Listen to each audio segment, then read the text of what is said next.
बच्चों, कैसे हो आप सभी। आज बेटा हम लेकर आए हैं न्यू टॉपिक ऑफ यूनिट 5। ठीक है, kinetic theory of gas. Kinetic जो थ्योरी थी बेटा क्लासियस ने फॉरवर्ड की थी और उन्होंने गैस के लिए कुछ इम्पॉर्टेंट पॉइंट्स बताए थे कि गैस के जो पार्टिकल्स हैं उनसे रिलेटेड, उनकी एनर्जी से रिलेटेड। ठीक है, तो बेटा अभी हम देख लेते हैं कि थ्योरी में क्या क्या पॉइंट्स बताए गए हैं।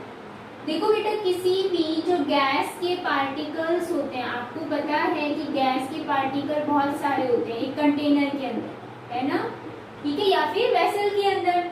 तो बेटा जो गैस के जो पार्टिकल्स होते हैं, ये जो आपको पार्टिकल दिख रहे हैं, ये क्या होते हैं, लार्जर अमाउंट में होते हैं। और ये लार्जर नंबर ऑफ पार्टिकल्स को पर्टिकुलर नेम दिया जाता है बेटा मॉलिक्यूल।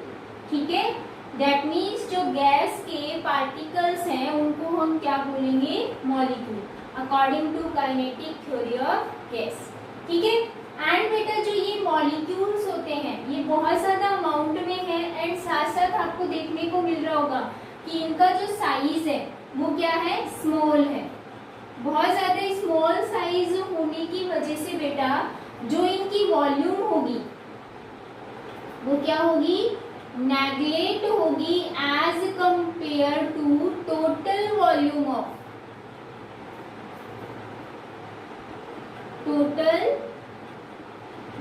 Of gas. ठीक है, ये चीज ध्यान रखनी है। एंड बेटा देखो, क्योंकि इसका स्मॉल साइज है तो इसकी वॉल्यूम क्या रहेगी, नेगलेक्ट मानी जाएगी पूरे वॉल्यूम के कंपेयर में। एक पार्टिकल या एक मॉलिक्यूल की वॉल्यूम को नेगलेक्ट माना जाता है। ठीक है, एंड बेटा आपको पता है कि गैसेस के जो पार्टिकल्स होते हैं एक दूसरे से बहुत ही दूर दूर होते हैं, अपार्ट फ्रॉम ईच अदर। इसका मतलब ये जो मॉलिक्यूल्स होंगे इनके बीच में जो बेटा फोर्स ऑफ अट्रैक्शन होगा, फोर्स ऑफ अट्रैक्शन और रिपल्शन, वो भी क्या रहेगा बेटा, नेगलेक्ट रहेगा। ठीक है, क्लियर है। फोर्स ऑफ अट्रैक्शन जब पार्टिकल्स के बीच में नहीं होता है तो बेटा जो ये पार्टिकल दिख रहे हैं ये क्या करते हैं, फ्रीली मूव करते हैं।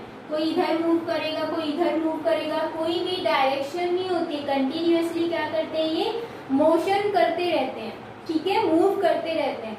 और जब बेटा ये फ्रीली मूव करते हैं तो देखो कोई भी जो पार्टिकल है वो क्या कर रहा है, या तो कंटेनर की वॉल से टकरा रहा है या फिर एक दूसरे में आपस में भी ये टकरा रहे हैं। तो जब बेटा ये जो मॉलिक्यूल्स हैं जब मोशन करेंगे तो क्या होगा, ये पार्टिकल एक दूसरे के साथ या मॉलिक्यूल एक दूसरे के साथ क्या करेंगे, कोलाइड करते हैं।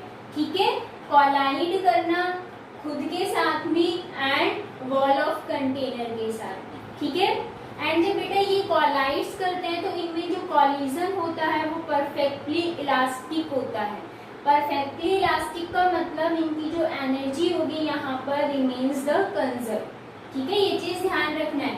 एक तो बेटा इनमें कॉन्टिन्यूअसली क्या हो रहा है, मोशन हो रहा है, राइट। कॉन्टिन्यूअसली मोशन की वजह से जो ये पार्टिकल्स हैं या मॉलिक्यूल्स हैं इनमें क्या होगा बेटा, मॉलिक्यूल्स क्या करेंगे, कॉलिजन करेंगे। एंड जो ये कॉलिजन होगा ये क्या होगा, इलास्टिक होगा। ठीक है, इसका मतलब दैट मीन्स जो एनर्जी है वो क्या रहेगी बेटा, रिमेन्स कंजर्व। अब इसका मतलब क्या है, क्या एनर्जी इनकी चेंज नहीं होती, रिमेन्स कंजर्व। देखो बेटा जो ये पार्टिकल्स है ये एक कंटेनर के अंदर है। ठीक है, एंड जब ये एक दूसरे के साथ टकराएंगे तो जो एनर्जी होगी, जैसे सपोज एक ये पार्टिकल है, जब ये आपस में टकरा रहे हैं तो बेटा जो एनर्जी है वो कहाँ होगी, ट्रांसफर हो जाएगी one molecule to another molecule. और जब एनर्जी ट्रांसफर हो जाती है एक मॉलिक्यूल से अनदर मॉलिक्यूल में विदिन अ वन कंटेनर, तो बेटा यहाँ पर जो टोटल एनर्जी रहेगी गैस के मॉलिक्यूल्स की वो क्या रहेगी, कांस्टेंट रहेगी, सेम रहेगी, सिर्फ वो ट्रांसफर हो रही है। ठीक है, वहां पर वो एनर्जी डिस्ट्रॉय नहीं हो रही है, ओनली क्या हो रही है, ट्रांसफर हो रही है। ठीक है, तो बेटा यहाँ पर अगर ये मॉलिक्यूल वॉल की कंटेनर की वॉल पे भी टकराएंगे तो भी एनर्जी इसी के अंदर रहेगी, ये चीज ध्यान रखनी है। इसीलिए जो एनर्जी रहती है वो क्या रहती है बेटा, कंजर्व रहती है, कांस्टेंट रहती है। एंड बेटा जो गैसेस के जो पार्टिकल्स होते हैं, जो मॉलिक्यूल्स होते हैं, इनमें ग्रेविटेशनल फोर्स भी क्या रहता है, नेग्लिजिबल रहता है। एंड बेटा इनकी जो एवरेज काइनेटिक एनर्जी रहेगी, ठीक है, एवरेज काइनेटिक एनर्जी किस पर डिपेंड करेगी, एब्सोल्यूट टेम्परेचर पर डिपेंड करेगी। तो ये कुछ पॉइंट्स थे किसमें, काइनेटिक थ्योरी के अंदर। आपको ध्यान रखना है, gases have large number of particle called molecule, and molecule का साइज क्या होता है बेटा, स्मॉल। इसी वजह से जो वॉल्यूम होगी एक मॉलिक्यूल की वो क्या रहेगी, neglect as compare to volume of wall gas, ठीक है। एंड बेटा इनमें फोर्स ऑफ अट्रैक्शन नेग्लिजिबल है, ठीक है, जिसकी वजह से ये फ्रीली क्या करते हैं, मूव करते हैं। कॉन्टिन्यूसली इनमें क्या होता है, मोशन होता है, और जब कॉन्टिन्यूसली मोशन होगा तो ये एक दूसरे के साथ टकराएंगे मॉलिक्यूल्स, ठीक है, या फिर कंटेनर की वॉल से टकराएंगे। तो जब भी इनमें ये टकराते एक दूसरे से, तो दैट मीन्स क्या हो रहा है, इनमें कॉलिजन हो रहा है, और ये कॉलिजन कैसा रहेगा, परफेक्टली इलास्टिक रहेगा। दैट मीन्स जो एनर्जी होगी वो वन मॉलिक्यूल से अनदर मॉलिक्यूल में ट्रांसफर हो रही है, वो डिस्ट्रॉय नहीं हो रही है। इसीलिए जो एनर्जी है वो क्या रहेगी, यहाँ पर कांस्टेंट रहेगी, सेम रहेगी, कंजर्व रहेगी, ठीक है। एंड बेटा ग्रेविटेशनल फोर्स भी यहाँ पर क्या रहेगा, नेग्लिजिबल रहेगा। और जो इनकी एवरेज काइनेटिक एनर्जी है मॉलिक्यूल्स की, वो भी क्या रहेगी, किस पर डिपेंड करेगी, एब्सोल्यूट टेम्परेचर पर डिपेंड करेगी। तो ये बेटा काइनेटिक थ्योरी थी, ठीक है, गैसेस के लिए। मैंने आपको सारे पॉइंट्स अगेन रिपीट कर दिए हैं। नेक्स्ट देखो बेटा, इसी थ्योरी के बेस पे गैस के लिए एक इक्वेशन आई थी, और उस इक्वेशन को हम क्या बोलते हैं, kinetic gas equation. Kinetic gas equation जो है वो आपको ध्यान रखनी है क्या है, जैसे आइडियल गैस इक्वेशन है, same kinetic gas equation. PV is equal to 1/3mnu²। बेटा P आपको पता है क्या है, P क्या है, प्रेशर, ठीक है, pressure of gas, volume of gas. And बेटा यहाँ पर m का मतलब क्या है, m is the mass of gas, या फिर हम ये कह सकते हैं मॉलिक्यूल ऑफ गैस, लेकिन n दिया हुआ है तो n is the total mass of molecule, and n is the total number of molecule, कि कितने मॉलिक्यूल्स हैं, ठीक है। एंड बेटा जो u होती है वो होती है square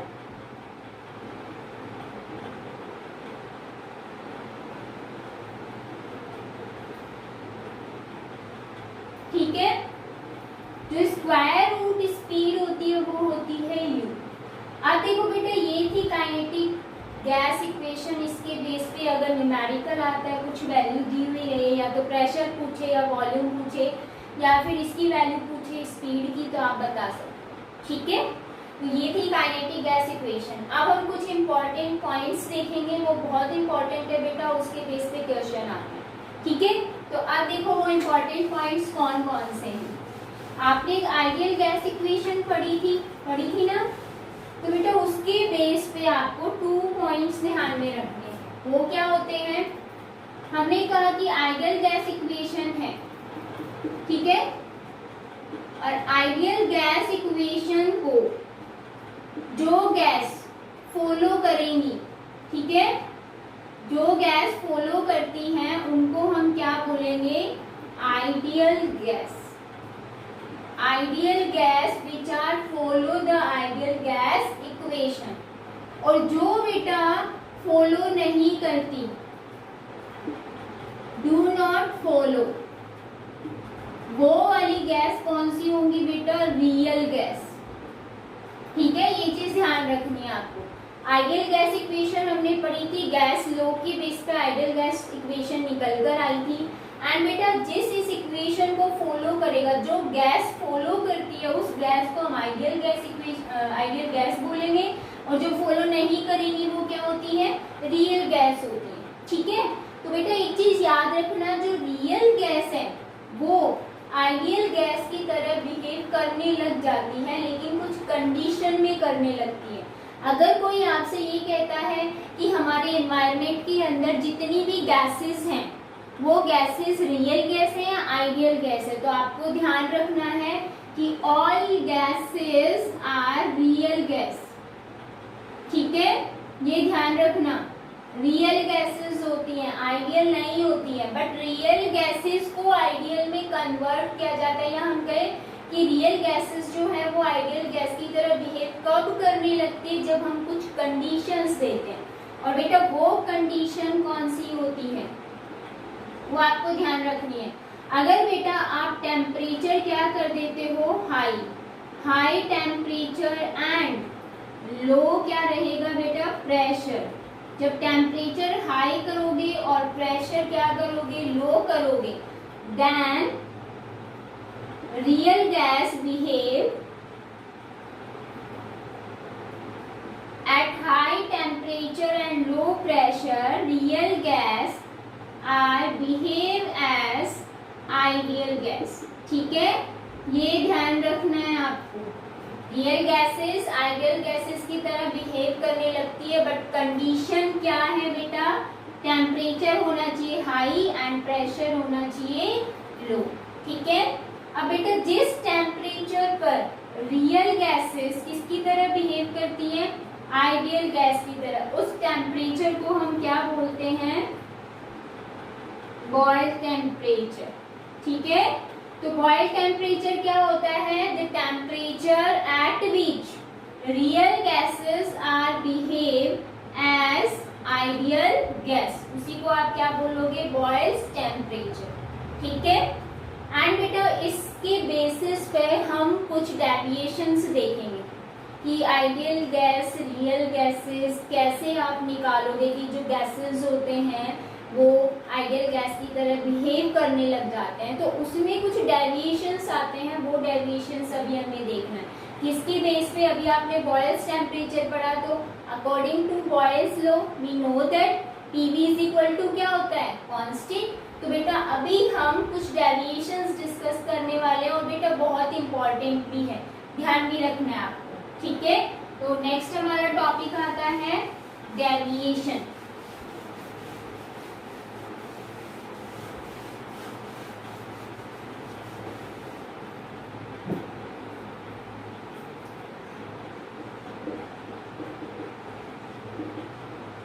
deviation from ideal gas. अब देखो बेटा मैं आपको बताती हूँ, अकॉर्डिंग टू बॉयल्स लॉ क्या होता है,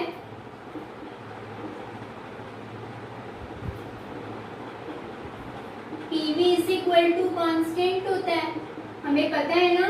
अगर हम ग्राफ प्लॉट करें किसमें, पीवी एंड प्रेशर में, कि हम प्रेशर कितना भी इंक्रीज करें, जो पीवी है वो क्या रहेगा बेटा, कांस्टेंट रहेगा।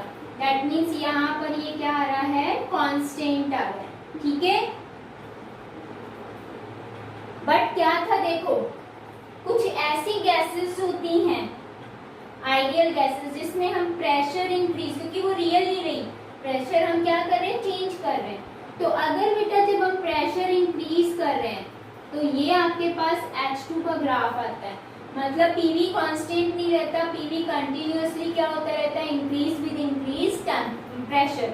ठीक है, एंड बेटा हीलियम जो है उसमें भी यही आता है, हीलियम जो गैस होती है उसके लिए भी यही आता है, हाइड्रोजन गैस के लिए भी यही आता है।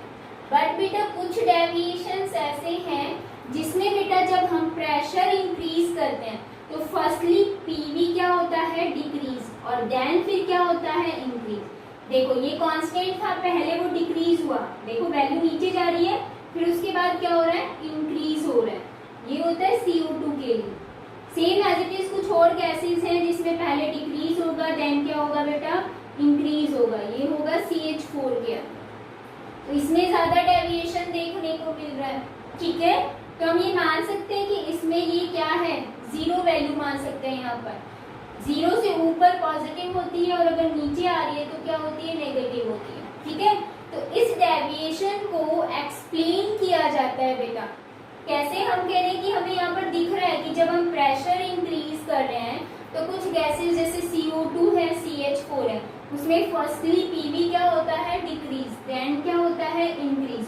तो इसको एक्सप्लेन किया जाता है इक्वेशन के थ्रू, और वो इक्वेशन आती है बेटा PV इज इक्वल टू, आपने पढ़ा था nRT, ये थी आइडियल गैस इक्वेशन। ठीक है, अब जो गैसेस होती हैं वो यहाँ पर डेविएशन शो कर रही हैं, इसका मतलब कंप्रेसिबिलिटी उसकी क्या है, किसी की कम है, किसी की ज्यादा है, तो एक कंप्रेसिबिलिटी फैक्टर आता है जिसको हम बोलते हैं Z।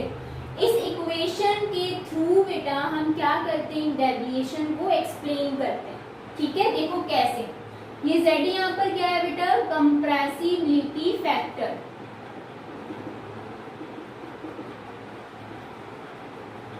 इस कंप्रेसिबिलिटी फैक्टर Z को हम निकाल सकते हैं कैसे, PV is equal to nRT, निकाल सकते हैं ना।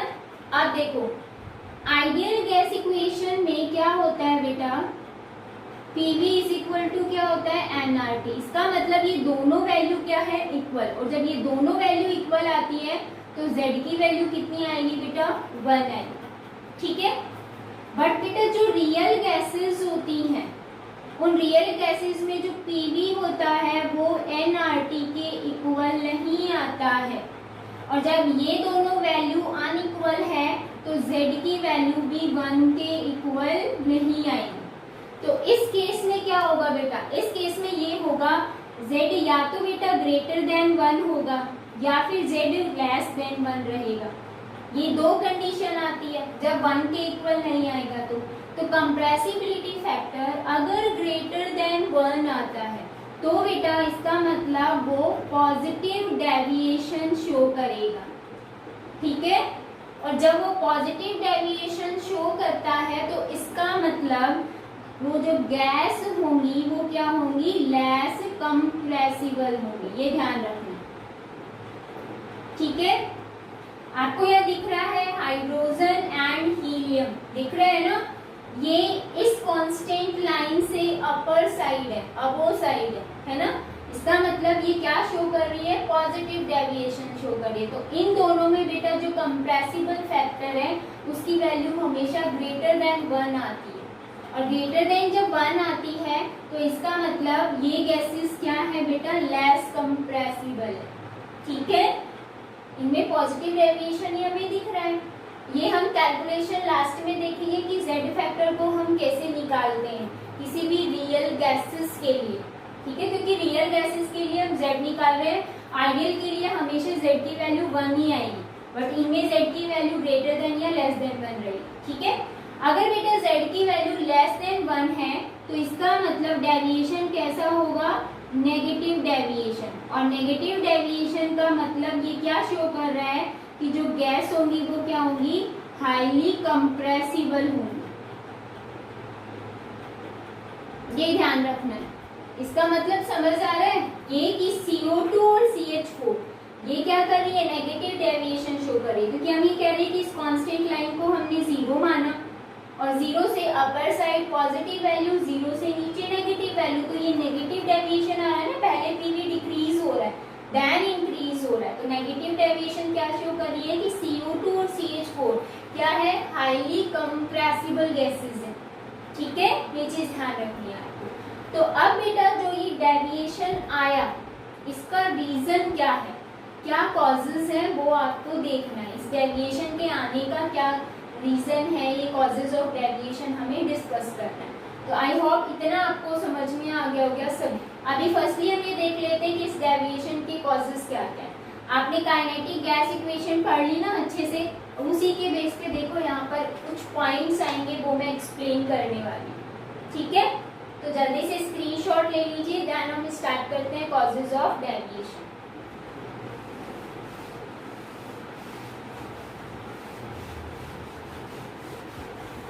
देखो बेटा, काइनेटिक थ्योरी में एक तो वॉल्यूम, मॉलिक्यूल की वॉल्यूम को एक्सप्लेन किया हुआ है, एक फोर्स को एक्सप्लेन किया हुआ है ना। तो अभी हम देख रहे हैं कॉजेज ऑफ डेविएशन। देखो बेटा, काइनेटिक गैस के according, according to kinetic theory क्या होता है कि जो वॉल्यूम होती है गैस की टोटल वॉल्यूम वो तो क्या होती है ज्यादा, और अगर हम एक इंडिविजुअल पार्टिकल या मॉलिक्यूल की बात करें तो वो उसके कंपेयर में क्या होती है, नेग्लिजिबल होती है। यही बोला गया है, पूरा मैं लिखूंगी नहीं, मैं आपको बता देती हूँ, ठीक है। यही बोला गया था कि यहाँ पर क्या है कि जो मॉलिक्यूल्स होते हैं इनकी जो वॉल्यूम है वो क्या है, इनकी वॉल्यूम नेग्लेट मानी जा रही है, यही था, as volume of wall gas, ठीक है। बट एक्चुअल में बेटा ऐसे नहीं होता है, क्यों? क्योंकि जब हम प्रेशर इंक्रीज, इसमें क्या कर रहे हैं, हम प्रेशर डाल रहे हैं, ऊपर से प्रेशर डाल रहे हैं सपोज, ठीक है, प्रेशर अप्लाई कर रहे हैं, तो जब हम प्रेशर क्या कर रहे हैं बेटा, हाई, या हम प्रेशर क्या करते हैं, इंक्रीज करते हैं, क्योंकि हमने डेविएशन देखा था उसमें हम क्या कर रहे थे, प्रेशर को इंक्रीज कर रहे थे। और जब बेटा प्रेशर इंक्रीज करते हैं यहाँ से तो होगा क्या, देखो यहाँ पर कि ये कंटेनर था, इसने जैसे ऊपर से प्रेशर अप्लाई किया, अब जो ये वॉल्यूम है अभी यहाँ पर हो गई, गैसेस के पार्टिकल कहाँ आ गए बेटा, कलेक्टेड होने लग गए।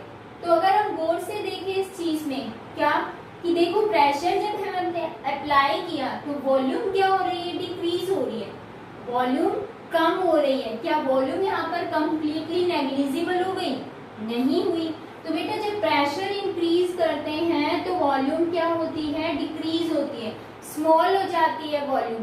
बट वहां पर बेटा पार्टिकल के पास कुछ ना कुछ वॉल्यूम है, मॉलिक्यूल के अंदर कुछ ना कुछ वॉल्यूम है उसकी, तभी तो हम बेटा कोई भी गैसेस के लिए टोटल वॉल्यूम निकाल सकते हैं, ठीक है। तो वो वॉल्यूम बेटा डिक्रीज हो रही है, कंप्लीटली जीरो नहीं हो रही है। इसका मतलब मॉलिक्यूल्स में कुछ ना कुछ वॉल्यूम प्रेजेंट होती है, उसकी कंप्लीटली नेग्लिजिबल नहीं होती है, और इसी वजह से बेटा डेविएशन शो होता है।